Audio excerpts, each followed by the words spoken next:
नमस्कार, मैं रविश कुमार।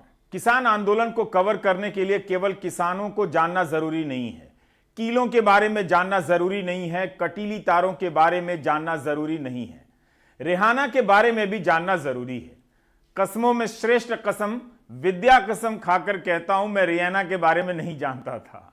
हम तो रेहाना सुल्तान को जानते थे, जो इलाहाबाद की रहने वाली थी, जिन्हें 1970 की दस्तक फिल्म के लिए राष्ट्रीय फिल्म पुरस्कार मिला था। इस फिल्म के लिए मजरूह सुल्तानपुरी ने कमाल की एक गजल लिखी है। हम हैं मताए कूचाओ बाजार की तरह, उठती है हर निगाह खरीदार की तरह। आप YouTube में सुनिएगा, इसकी एक और पंक्ति है। मजरूह लिख रहे हैं वो अहले वफा का नाम, हम भी खड़े हुए हैं गुनहगार की तरह। जल्दी ही समझ में आ गया कि जिस रियाना के कारण अपनी रेहाना का ख्याल आया, वो दुनिया की बड़ी पॉप स्टार हैं। 8 बार ग्रैमी अवार्ड जीत चुकी हैं और उनका नाम रेहाना नहीं, रियाना है। अंग्रेजी नाम के कारण उर्दू में भटक गया। रियाना ने किसान आंदोलन पर छपी CNN की एक रिपोर्ट को ट्वीट कर दिया और सिर्फ इतना लिख दिया कि हम इसके बारे में बात क्यों नहीं कर रहे हैं। एक पॉप स्टार के इतने से कमेंट से भूचाल आ गया। ट्विटर पर महापंचायत छिड़ गई। हम आगे जींद महापंचायत की बात करेंगे, लेकिन इस ग्लोबल महापंचायत को नजरअंदाज भी नहीं कर सकते। रियाना के पहले से भी अमेरिका, कनाडा और ब्रिटेन के कई सांसद बोल चुके हैं, लेकिन रियाना के ट्वीट के आगे पीछे कई लोगों के और भी बयान आने लगे। इंडियन कैनेडियन कॉमेडियन और आर्टिस्ट लिली सिंह, जलवायु परिवर्तन के मुद्दे से जुड़े कई नाम जैसे Greta Thunberg, Vanessa Nakate, Elizabeth Wathuti, इन सब ने भारत में चल रहे किसान आंदोलन को लेकर ट्वीट किया है। कैलिफोर्निया से अमेरिकी रिप्रेजेंटेटिव जिम कोसिटा, अमेरिकी अभिनेता जॉन क्यूसेक और ब्लॉगर अमेंडा सेर्नी ने भी ट्वीट किया है।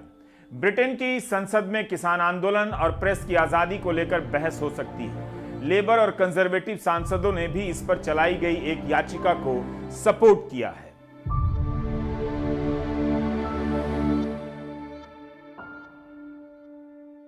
रियाना है, रेहाना नहीं। रेहाना होती तो पक्का FIR हो गई होती। खूब ट्रोल किया जा रहा है रियाना को, उनके निजी रिश्तों को खंगाला जा रहा है। भाषा तो आप जानते ही हैं, जैसी हिंदी में थी अब इंग्लिश में हो चुकी है। वैसे रियाना को लोग हिंदी में भी गालियां दे रहे हैं। गाली देने से तो भारत की ग्लोबल छवि खराब नहीं होती होगी, आप समझ रहे हैं। अच्छा है रियाना हिंदी नहीं समझती हैं। लोग रियाना को बता रहे हैं कि तुम जानती नहीं हो किन के बारे में बोल रही हो, ये आतंकवादी हैं। बताइए, अपने ही किसान को आतंकवादी बताकर भाई लोग भारत की ग्लोबल छवि ठीक कर रहे हैं। कह रहे हैं कि यह भारत का आंतरिक मामला है, मत बोलो। लेकिन पूर्वी दिल्ली से बीजेपी के सांसद रियाना से भारत के आंतरिक मामले में बहस करना चाहते हैं। मनोज तिवारी ने रियाना को एक वीडियो टैग कर ट्वीट कर दिया है कि इस पर बात क्यों नहीं होती है। इस वीडियो में दिखाया गया है कि कैसे किसान पुलिस पर हमला कर रहे हैं, लाल किला पर हमला कर रहे हैं। आप ही बताइए, क्या मनोज तिवारी रियाना को भारत के आंतरिक मामलों की जानकारी नहीं दे रहे हैं? इसी चपेट में जलवायु कार्यकर्ता मणिपुर की 9 साल की लिसिप्रिया कंगुजम भी आ गई हैं। उन्हें भी किसान आंदोलन का सपोर्ट करने के लिए काफी ट्रोल किया जा रहा है, भद्दी भद्दी गालियां दी जा रही हैं। बहरहाल ट्विटर पर रियाना के 10 करोड़ से अधिक फॉलोअर्स हैं। प्रधानमंत्री मोदी के भी 6.5 करोड़ फॉलोअर्स हैं। रियाना इतिहास की सबसे बड़ी गायिकाओं में से एक है, जिनके एल्बम ने सारे रिकॉर्ड तोड़ दिए हैं। 32 साल की उम्र में ही 5.5 करोड़ एल्बम बिक चुके थे। लगता है रियाना भी अपने गीतों में अनाज उगाती है। गारफील्ड सोबर्स और गॉर्डन ग्रीनीज का नाम तो आपने सुना ही होगा क्रिकेट में। उसी बारबाडोस की रहने वाली हैं रियाना।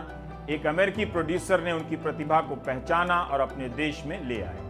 रियाना अरबों कमाती हैं और लाखों दान देती हैं। कोरोना वायरस के लिए $8 मिलियन दान कर दिया। रियाना ने म्यांमार में तख्ता पलट और नाइजीरिया में तानाशाही की हिंसा का विरोध किया है और सूडान में तानाशाही के खिलाफ चल रहे प्रदर्शन का समर्थन किया है। अमेरिका में जब ब्लैक लाइव्स मैटर के बारे में आंदोलन चला तो खुलकर बोलती रही।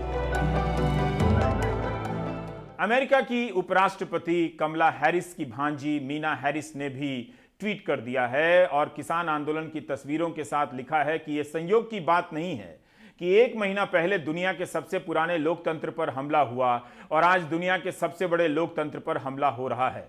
हम सभी को भारत में हो रहे इंटरनेट शटडाउन और किसानों के खिलाफ इस्तेमाल होने वाले पैरामिलिट्री बल का विरोध करना चाहिए। उग्र राष्ट्रवाद भारत या किसी भी और देश में उतनी ही ताकतवर शक्ति होती है जितनी कि अमेरिका में, तो वो अमेरिका की भी आलोचना कर रही हैं।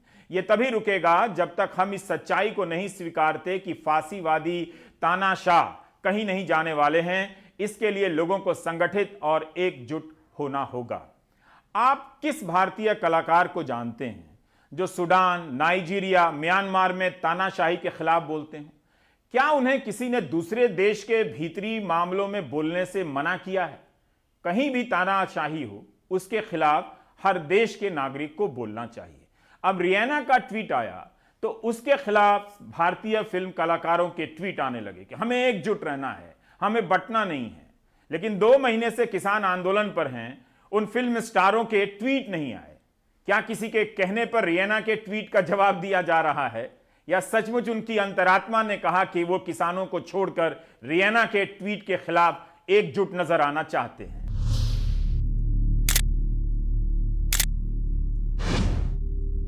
बैरिकेड के नाम पर कीलें बिछाकर भारत दुनिया के सामने और अपने नागरिकों के सामने अपनी कैसी छवि पेश कर रहा है? क्या सरकार को इस बात की चिंता नहीं कि किसानों के मन में इन कीलों और कटीली तारों को देखकर क्या छवि बनेगी? किसान आंदोलन तक जाने के रास्ते बंद कर दिए गए हैं। हम आगे दिखाएंगे कि कैसे पत्रकारों को कई किलोमीटर पैदल चलकर धरना स्थल जाना पड़ रहा है। आंदोलन के भीतर पानी नहीं है, ना नहाने के लिए, ना शौच के लिए, इंटरनेट बंद है। इन तस्वीरों से भारत की कैसी छवि बनेगी भारत में और भारत के बाहर? भारतीय विदेश मंत्रालय की प्रतिक्रिया आ गई है। विदेश मंत्रालय कवर करने वाले पत्रकार हैरान हैं कि विदेश मंत्रालय कब से किसी व्यक्ति के कमेंट पर बयान जारी करने लगा है। क्या रियाना के ट्वीट से भारत सरकार के भीतर हलचल मच गई है कि एक पॉप स्टार के लिए बयान जारी करना पड़ा? आईटी सेल के लिए यह दुख की बात होनी चाहिए। विदेश मंत्रालय ने लंबा बयान जारी कर बताया है कि कैसे कृषि कानून संसद में बहस के बाद पास हुआ। किसानों का छोटा सा ही समूह इससे ऐतराज करता है। सरकार उनसे बातचीत कर रही है। इस कानून को स्थगित करने की पेशकश तक की गई है। यह दुर्भाग्यपूर्ण है कि कुछ निहित स्वार्थी तत्व इन प्रदर्शनों पर अपना एजेंडा थोप रहे हैं, जिसका नजारा 26 जनवरी को देखने को मिला। इन्हीं में से कुछ समूह भारत के खिलाफ अंतर्राष्ट्रीय समर्थन जुटाने की कोशिश कर रहे हैं। ऐसे तत्वों के उकसावे में आकर महात्मा गांधी की प्रतिमा के साथ अभद्रता भी की गई, जो भारत और किसी भी सभ्य समाज के लिए बहुत बेचैन करने वाली बात है। विदेश मंत्रालय इसी जवाब में कहता है कि हम चाहते हैं कि इन प्रदर्शनों को भारत की लोकतांत्रिक परंपरा और राजनीति के संदर्भ में देखा जाना चाहिए। ऐसे मामलों पर कमेंट करने से पहले तथ्यों को जांच परख लेना चाहिए। किसी सेलिब्रिटी का इस तरह से बोलना ना तो सही है, ना शोभा देता है। विदेश मंत्रालय ने अपने बयान में हैशटैग का इस्तेमाल किया है, हैशटैग इंडिया टुगेदर और हैशटैग इंडिया अगेंस्ट प्रोपेगेंडा। विदेश मंत्रालय को हैशटैग लगाने से बचना चाहिए। रिपब्लिक ऑफ इंडिया का विदेश मंत्रालय न्यूज चैनल की तरह नहीं दिखना चाहिए, अंतर होना चाहिए। रियाना के कमेंट पर आंतरिक मामलों की बात करने वालों के लिए एक छोटा सा फ्लैशबैक है। 29 अक्टूबर 2019 के दिन श्रीनगर में काली कारों का यह काफिला देखकर कई लोग चौंक गए। भारत के विपक्षी दलों के सांसदों को श्रीनगर एयरपोर्ट से लौटा दिया गया, अंदर नहीं आने दिया गया। लेकिन यूरोपीय संघ के ये सांसद कश्मीर का दौरा करने कैसे आ गए? पत्रकार पता करने लगे कि कश्मीर का यह दौरा किसकी सहमति से तय हुआ है। पता चला कि अनौपचारिक है और एक इंटरनेशनल ब्रोकर मादी शर्मा के एनजीओ के बुलावे पर आए हैं। ये सभी किसी बड़ी पार्टी के सांसद नहीं थे। यूरोपियन संघ में धुर दक्षिणपंथी सांसदों के छोटे से समूह का हिस्सा थे। कोई बताए कि भारत के आंतरिक मामले में यूरोपीय संघ के सांसदों को सैर कराने की अंदरूनी योजना किसकी थी, या इस योजना को बाहरी तत्वों ने अंजाम दिया था? दुनिया के कई देशों में भारतीय दूतावास के बाहर पंजाब के किसानों के समर्थन में प्रदर्शन हुए हैं। जब बाहर रहने वाले भारतीयों को जमा कर राजनीतिक शक्ति का प्रदर्शन ठीक है, तो उन्हीं भारतीयों का राजनीतिक प्रदर्शन करना क्यों ठीक नहीं है? इस परंपरा की बुनियाद किसने डाली थी? अब हम बाहर के देशों में रहने वाले दर्शकों से अनुरोध करते हैं कि वे अपनी दोनों आंखें बंद कर लें, क्योंकि हम आंतरिक मामलों पर बात करने जा रहे हैं। सिंघू बॉर्डर से रिपोर्ट करना कितना मुश्किल हो गया है, यह विषय सिर्फ आंतरिक भारत के लिए है। सौरभ शुक्ला को सिंघू बॉर्डर जाकर रिपोर्ट करने और वहां से लौटने में आज 13 किलोमीटर पैदल चलने पड़े हैं। हम इस वक्त सिंघू बॉर्डर पर हैं। ये पहला बैरिकेड है जो दिल्ली की तरफ से लगाया गया है। यहाँ से आगे जाना किसी को भी अलाउ नहीं है। देखिए, ये मोटरसाइकिल से है, इनको भी जाने नहीं दिया जाएगा। इनको यहाँ से बोल दिया गया है कि आप वापस चले जाइए, यू टर्न ले लीजिए। मीडिया को भी अंदर अलाउ किया गया है, वो भी गाड़ियाँ यहाँ पर रोक ली जाती हैं मीडिया की। यहाँ गाड़ी खड़ी करके हम लोग अपना आई कार्ड दिखा करके इस तरीके से अंदर जाते हैं। मीडिया को आई कार्ड दिखाकर जाने के लिए अलाउ किया गया है। हमें 4 किलोमीटर जाने के बाद गांव के अंदर से जाना पड़ता है प्रोटेस्ट साइट तक पहुंचने के लिए, अंदर अंदर गलियों से। दिल्ली पुलिस ने पूरे सिंघू बॉर्डर को कुल 4 जोन में बांट रखा है। यहां से सिर्फ पुलिस वाले और मीडिया कर्मी ही अंदर जा सकते हैं। रास्ते में हमें आसपास के तमाम गांव वाले मिले जो 4 से 5 किलोमीटर पैदल चलकर काम पर जा रहे थे। आप सर कहाँ रहते हैं? मैं सिंघू गांव में रहता हूँ। सिंघू गांव में रहते हैं, ड्यूटी जा रहे हैं? हाँ जी सर। सर कितना पैदल चलना पड़ रहा है आप लोगों को? मान के चलिए कम से कम 3-4 किलोमीटर तो जाना ही पड़ता पैदल डेली। मैं भी सर 7-8 किलोमीटर आता हूँ, टीडीआई से आता हूँ। 8 किलोमीटर पैदल चल करके आ रहे हैं हाँ, ड्यूटी सर। जाने के लिए? ड्यूटी जा रहा हूँ सर दिल्ली। और अगला बैरिकेड जो लगभग है यहाँ से 1 किलोमीटर की दूरी पर है। ये जोन 1 है, वो जोन 2 बताया जाता है। लेकिन 2 दिन से पुलिस द्वारा लगाई गई कीलों को दिखा रहे मीडिया कर्मियों को अगले बैरिकेड से आगे जाने पर रोक लगा दी गई है। क्या एंट्री मना है? एंट्री मना है? हम लोग मीडिया को तो जाने देते हैं पैदल। मीडिया को मना कर रखा है। लगभग यहाँ से 2 किलोमीटर दूर है प्रोटेस्ट साइट, वहां तक किसी को जाने की अनुमति नहीं है। यानी अगर मीडिया को पुलिस की तैयारियां और लोहे के कांटे दिखाने हैं तो उसकी मनाही है। तो यहाँ पर दिल्ली पुलिस ने हमें रोक दिया है। तो जो तमाम बगल में खेतों के रास्ते हम लोग अंदर जाएंगे लगभग 4 से 5 किलोमीटर चल करके, और यहाँ पर भी ऐसी लोहे की तारें लगा दी गई हैं जिनको उठा करके हम लोग अंदर घुसने की कोशिश करते हैं। और रोज़ ऐसे ही जो तस्वीरें दिखाने के लिए अंदर घुसते हैं हम लोग।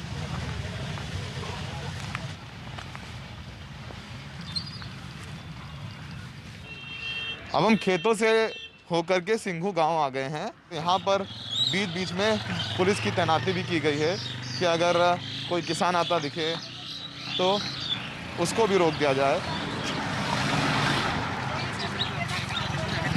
खेतों से होते हुए 2.5 किलोमीटर लगभग अब हरियाणा की सीमा में पहुंच चुके हैं। ये एमसीडी का टोल नाका है जो कि अभी बंद पड़ा हुआ है, और यहाँ से अभी हरियाणा की सीमा शुरू हो गई है और यहाँ से कोंडली इंडस्ट्रियल एरिया शुरू हो जाता है। इन पतले रास्तों में घूम घूम कर गाँव वाले भी दिल्ली पहुंचने की कोशिश करते नजर आए। तो हम लोग यहाँ पर पहुँच चुके हैं। ये कोंडली इंडस्ट्रियल एरिया है, सोनीपत, ये सोनीपत इलाका। और यहाँ से लगभग गलियों पर चलते चलते अंदर ही अंदर तमाम इंडस्ट्रियल एरिया है, उससे गलियों से होते हुए हम प्रोटेस्ट साइट तक पहुँचेंगे। हम किसी तरह अंदर अंदर फैक्ट्रियों के बीच से उस बैरिकेड तक पहुंचे जहां से किसानों का आंदोलन चल रहा है। तस्वीरें कुछ ऐसी थीं कि रोंगटे खड़े हो गए। पुलिस एक कांटों की दीवार बनाने के बाद एक नई दीवार बनाने के लिए नेशनल हाईवे को क्रेन से खोद रही थी। नुकीले करके लोहे के सरिये भी किसानों की तरफ लगा दिए गए हैं। हमें लगा कि हम दिल्ली और हरियाणा के बॉर्डर की बजाय किसी अंतरराष्ट्रीय बॉर्डर पर आ गए हों। लगभग 6 किलोमीटर पैदल चलकर यहाँ पहुँचे हैं, और ये देखिए पूरी कंक्रीट की दीवार बना दी गई है और उसके ऊपर कांटे लगाए गए हैं। इसके अलावा जो है और खुदाई की जा रही है, और खुदाई करके ये देखिए ये कागज़ से और ये जो कपड़े से ढके गए हैं, ये लोहे के सूजे हैं जिसको ढक दिया गया है। और एक और जो है सड़क की खुदाई की जा रही है, और इसके आगे एक और दीवार बनाई जाएगी। देखिए कंक्रीट की दीवार बना दी गई है। अगर आपको यहाँ पर महसूस ये होता है कि किस चीज़ की तैयारी की जा रही है, जाहिर सी बात है यहाँ पर इंटरनेट नहीं है। सोचिए ये हाईवे है जिसको खोदा जा रहा है, ये टैक्स पेयर्स का पैसा है जिसको खोदा जा रहा है। तो सवाल सबसे बड़ा यही है कि ये दीवार टूटनी चाहिए थी, ये दीवार अविश्वास की दीवार टूटनी चाहिए थी, लेकिन ना कहीं इन दीवारों पर और कांटे लगा करके, ये लोहे के सरिये लगा करके इस दीवार को और गहरा कर दिया गया है और ज़्यादा खाई है वो बड़ी कर दी गई है। सबसे बड़ा सवाल यही है कि खाई पटनी चाहिए थी और खाई पटनी चाहिए थी विश्वास से। ये तस्वीरें आप तक पहुंचाने के लिए वापस हमें अंदर से 6 किलोमीटर चलकर दिल्ली आना पड़ा, क्योंकि किसानों के आंदोलन में इंटरनेट बंद है। सहयोगी सचिन गुप्ता के साथ सौरभ शुक्ला, एनडीटीवी इंडिया। मंगलवार को हमारे सहयोगी परिमल कुमार को 10 किलोमीटर दूर जाकर अपनी रिपोर्ट भेजनी पड़ी। मोहम्मद गजाली आज हरियाणा के जींद में थे, वहां महापंचायत बुलाई गई थी।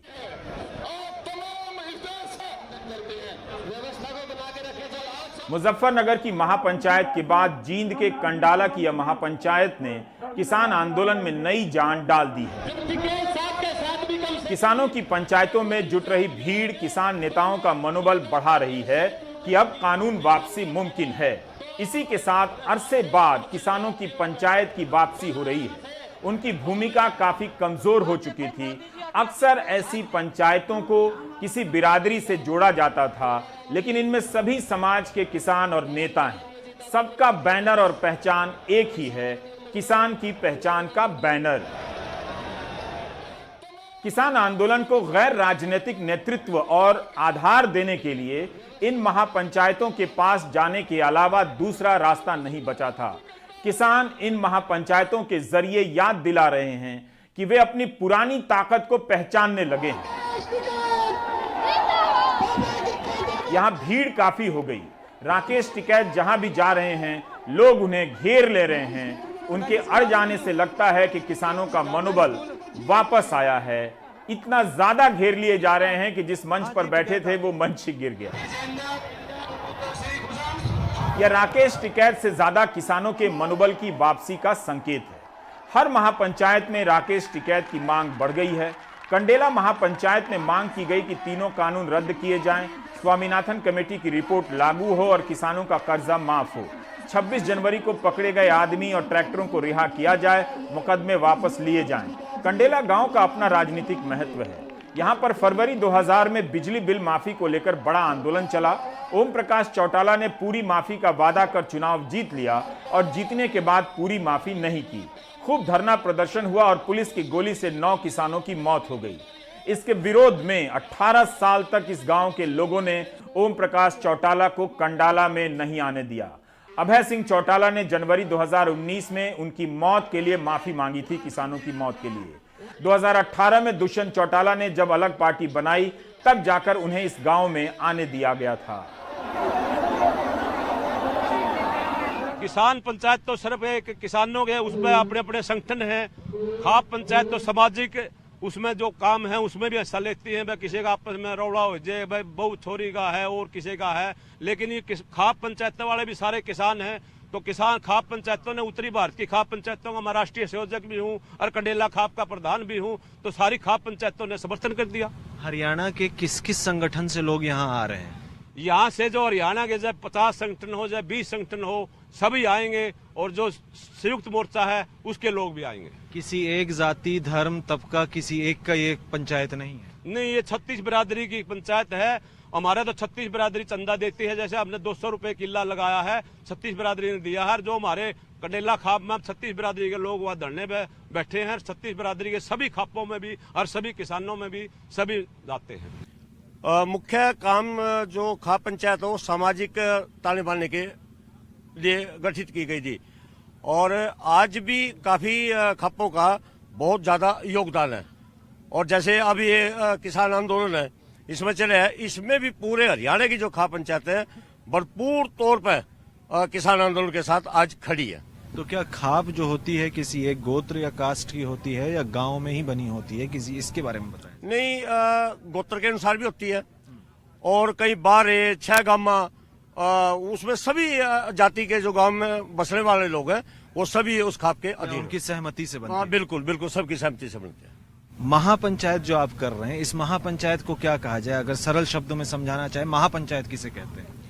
महापंचायत एक तो पंचायत होती है, वो एक महापंचायत होती है तो उसका आकार बहुत बड़ा होता है।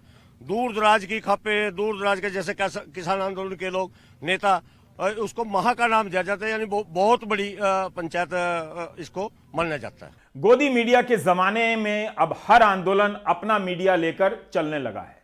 मोहम्मद गजाली अपनी रिपोर्ट में बता रहे हैं कि कंडेला खाप का अपना आईटी सेल है। किस तरह से पंचायत की खबरों का प्रसारण किया जा रहा है। ये आईटी सेल क्यों बनाई गई है?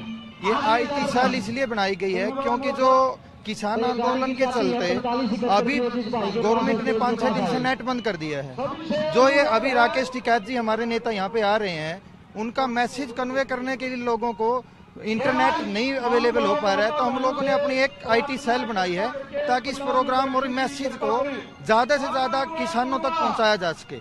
इसी के लिए हम लोगों ने आईटी सेल का अभी गठन किया है। तो कैसे भेजेंगे यहाँ से, कैसे आप लोग मैसेज भेजेंगे? अभी हम लोग जो भी प्रोग्राम होगा यहाँ पे उसको पूरा रिकॉर्ड करेंगे और हमने अपने ऑफिस के अंदर वाईफाई का अरेंजमेंट किया हुआ है। वहाँ जाके हम लोगों ने कंडेला खाप आईटी सेल का एक फेसबुक पेज क्रिएट किया हुआ है। सारी न्यूज हम लोग उसके ऊपर अपलोड करेंगे ताकि लोग उसको फॉलो करके जितना भी प्रोग्राम का यहाँ से मैसेज है वो कन्वे कर सकें। सिंघू और टिकरी बॉर्डर पर बड़ी संख्या में महिला किसान 2 महीने से धरने में शामिल हैं। इसका असर यह हुआ है कि पश्चिम यूपी से लेकर हरियाणा की महापंचायतों में महिलाओं की भागीदारी दिखने लगी है। इस आंदोलन ने महिला किसानों को नई राजनीतिक पहचान भी दी है। किसान आंदोलन में कितने दिन से आप साथ हैं? और आप पहले दिन से जी, पहले दिन से यहाँ। हाँ। और कभी आप सिंघू या टिकरी बॉर्डर भी गई हैं? वहाँ से गए नहीं जी यार, जो आंदोलन है यहाँ कभी भी हो वहाँ जाना जरूर। ठीक है। और जी 3 कानूनों के खिलाफ है जी, हमारे वापिस होने चाहिए। हम लोग कुछ नहीं चाहिए। मारे जवान भी मारे, किसान भी मारे हैं, जवान भी मारे, मारे से पैदा हो रहे हैं जी। और यहाँ जो आज महापंचायत हुई है, हाँ। राकेश टिकैत को भी आपने सुना होगा। हाँ जी। आज की महापंचायत से क्या बातें आप सुन के आज जा रही हैं? बढ़िया दिए जी संदेश। क्या संदेश दिया? है जो भी हमारे कानून है वापिस होने चाहिए। बिजली अब खंबे बाहर लगा रखे हैं जी, मीटर जितने जी करे इतने ठोक देते हैं जी। कहाँ से दे वहाँ वापिस नहीं होंगे जी, हम पुठे नहीं हटाएंगे। हम तो जी गोली खाने को लिए तैयार। हाँ जी, कह दियो जी सरकार मोदी ने। कांग्रेस नेता राहुल गांधी ने आज प्रेस कॉन्फ्रेंस कर दिल्ली की सीमाओं पर की जा रही किलेबंदी की आलोचना की है। सरकार किलाबंदी क्यों कर रही है? क्या ये किसानों से डरते हैं? क्या किसान दुश्मन है? मैंने कहा है कि किसान हिंदुस्तान की स्ट्रेंथ है, शक्ति है, और इसको दबाना, मारना, धमकाना सरकार का काम नहीं है। सरकार का काम किसान से बात करने का है और इस समस्या को रिजॉल्व करने का है। सुप्रीम कोर्ट ने 26 जनवरी की हिंसा के मामले में फिलहाल दखल देने से इनकार कर दिया है। दिल्ली पुलिस ने दीप सिद्धू और जुगराज सिंह पर 1 लाख रुपए का इनाम घोषित किया है। क्या 26 जनवरी के बाद कुछ किसान लापता भी हैं? पुलिस कहती है कि 122 लोग गिरफ्तार हैं और इनके अलावा कोई भी पुलिस की हिरासत में नहीं है। संयुक्त किसान मोर्चा ने 29 लापता किसानों की सूची दिल्ली सरकार को सौंपी है और पता लगाने के लिए कहा है।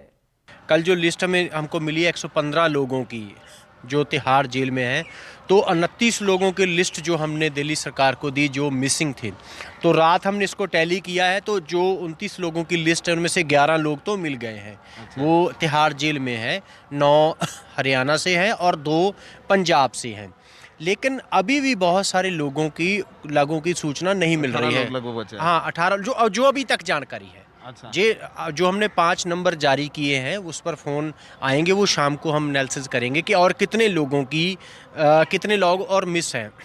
देखिए, जो बिल्कुल एक जैसे सरकार ने अपने देश के लोगों के खिलाफ एक जंग जैसा माहौल बना लिया है। बुलंदशहर से हमारे सहयोगी मनीष शर्मा ने रिपोर्ट भेजी है कि यहां से गाजीपुर के लिए किसानों की पदयात्रा निकली है। आप जानते हैं कि आंदोलन में पानी की सप्लाई काट दी गई है।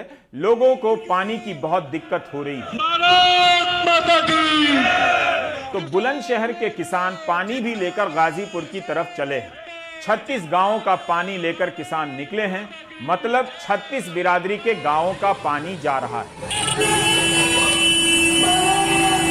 संदेश है कि यह किसी एक जाति का आंदोलन नहीं है, सभी जाति के किसानों का आंदोलन है, बल्कि किसानों का आंदोलन है, सर पर मटका और हाथ में तिरंगा लिए इन किसानों की पदयात्रा 95 किलोमीटर की दूरी तय कर गाजीपुर पहुंचेगी।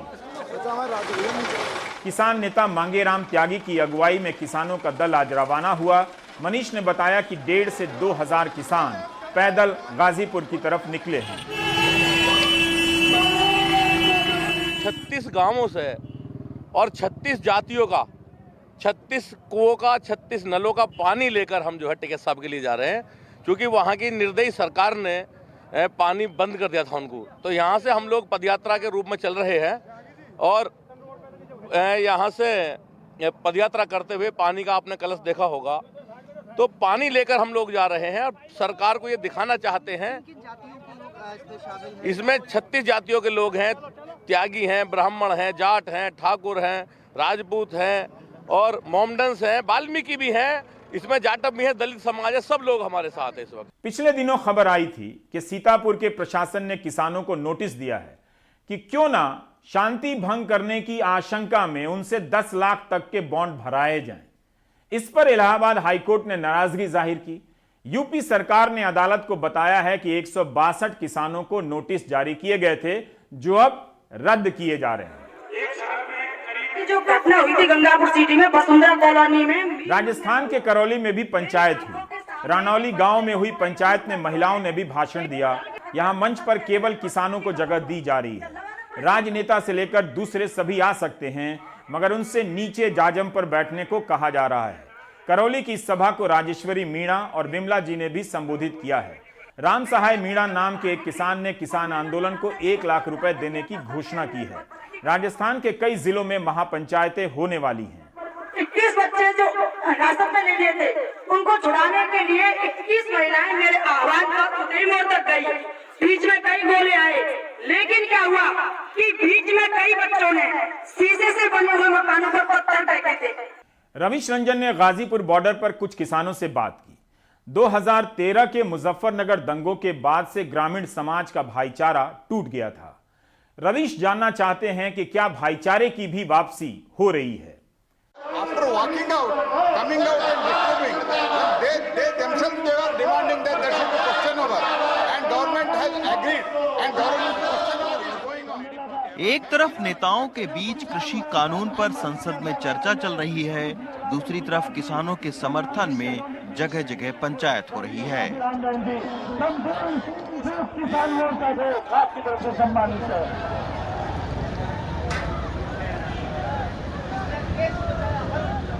इन सब के बीच गाजीपुर बॉर्डर पर लगातार किसान आ रहे हैं और सरकार के अगले दांव का इंतजार कर रहे हैं। एक तरफ किसान आंदोलन पर नेता राजनीति का चौसड़ खेल रहे हैं और दूसरी तरफ गाजीपुर बॉर्डर पर ये किसानों का चौसड़ चल रहा है। ये आप देखिए कि इस चौसड़ के खेल में क्या किसान बाजी मारेगा या सरकार बाजी मारेगी, इस पर कहना मुश्किल है। किसकी जीत होगी? देखेंगे, इसी में देखेंगे क्यों होगी। जीत होगी किसानों की, किसानों की जीत। अच्छा, हाँ, किसानों की जीत होगी, इसमें सरकार की जीत नहीं होगी।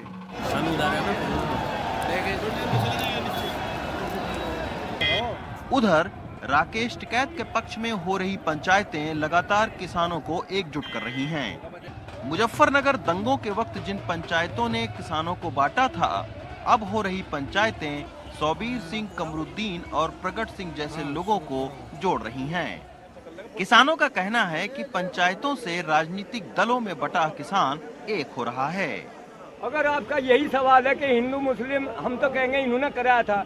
अगर हमारे भाईचारे में कोई फासला आया भी था, अब हमारा बिल्कुल दूर हो गया। जो मुजफ्फरनगर आप दंगा बता रहे हैं, इससे हम पर कोई प्रभाव नहीं पड़ा है। ये मीडिया ने थोड़ा सा, जो गोदी मीडिया है ना, उन लोगों ने बढ़ा चढ़ा कर दिखाया है, लेकिन हम पर आपस में भाईचारे में अभी तक कोई प्रभाव नहीं पड़ा है और ना आगे पड़ेगा। हिंदू मुस्लिम सिख ईसाई हिंदुस्तान में पहले से भाई भाई रहे हैं और आगे भी रहेंगे। लेकिन क्या राकेश टिकैत के पक्ष में केवल जाट ही पंचायत कर रहे हैं? इस सवाल का जवाब जानने के लिए हमने अलग अलग किसानों से बात करने की कोशिश की। पंचायतों में जो किसान को एक किया जाता है और उसे समझाया जाता है कि ये इस तरह के आंदोलन चल रहे हैं, ये समस्याएं किसान के साथ में आ रही हैं, तो उसके लिए पूरे देश के दौरा करके हमारे नेताओं को, किसानों को एक किया जाता है। और जिस दिन ऐलान होता है कि उस दिन हम सब एक जगह इकट्ठे होंगे, वो सारे किसान पूरे देश के इकट्ठा हो जाते हैं। ये नहीं चाहते हैं कि किसान का बच्चा खुशहाल रहे, ये नहीं चाहते हैं कि किसान का परिवार खुशहाल रहे। ये किसान के खेतों को लेना चाहते हैं, किसान के पानी को लेना चाहते हैं, ये किसान का मालिकाना हक छीनना चाहते हैं। और ये मालिकाना हक को हमारा मालिकाना हक इस सरकार के पास न चला जाए, उसी की लड़ाई है। हम अपने किसान मालिकाना हक मांग रहा है।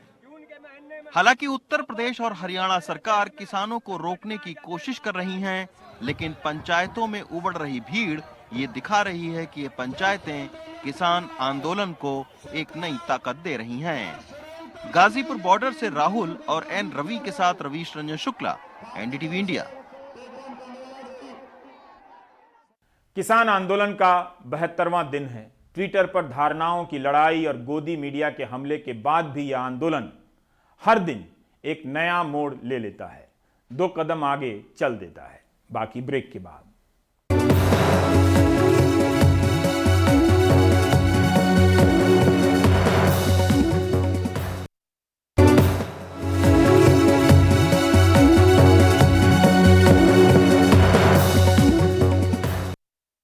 मध्य प्रदेश की राजधानी भोपाल में वैक्सीन ट्रायल के प्रतिभागी दीपक मरावी की मौत के मामले में 2 महीने बीतने के बाद भी विसरा रिपोर्ट क्यों नहीं आई? मंगलवार को हमने यह खबर दिखाई तो सरकार हरकत में आई। हमारे संवाददाता अनुराग द्वारी की रिपोर्ट आप देखिए, वो एक्सक्लूसिव कॉपी लेकर आए हैं। इस रिपोर्ट से और भी गंभीर सवाल खड़े हो रहे हैं। भोपाल में दीपक मरावी की मौत के 2 महीने बाद आखिरकार एनडीटीवी को उनकी विसरा रिपोर्ट मिल गई है। रिपोर्ट में 2 बातें कही गई हैं, इथाइल अल्कोहल और ओमेप्रोजोल की मात्रा। डॉक्टर अरुण श्रीवास्तव राज्य सरकार की उस कमेटी के मुखिया थे जिन्होंने दीपक मरावी की मौत के मामले में प्रोटोकॉल के पालन की जांच की थी। वो फार्माकोलॉजी यानी औषध विज्ञान के प्रोफेसर भी हैं, लिहाजा इथाइल अल्कोहल के साथ ओमेप्रोजोल की गुत्थी सुलझाने हम उनके पास पहुंचे। ये जहर बना सकता है क्या? नहीं, ये जहर नहीं बनाता, और अगर विद इन थेरेप्यूटिक डोज लिया जाता है ओमेप्रोजोल तो इससे कोई नुकसान नहीं होता है। अब सवाल ये था कि क्या दीपक ने शराब पी थी? परिवार की माने तो जवाब है नहीं।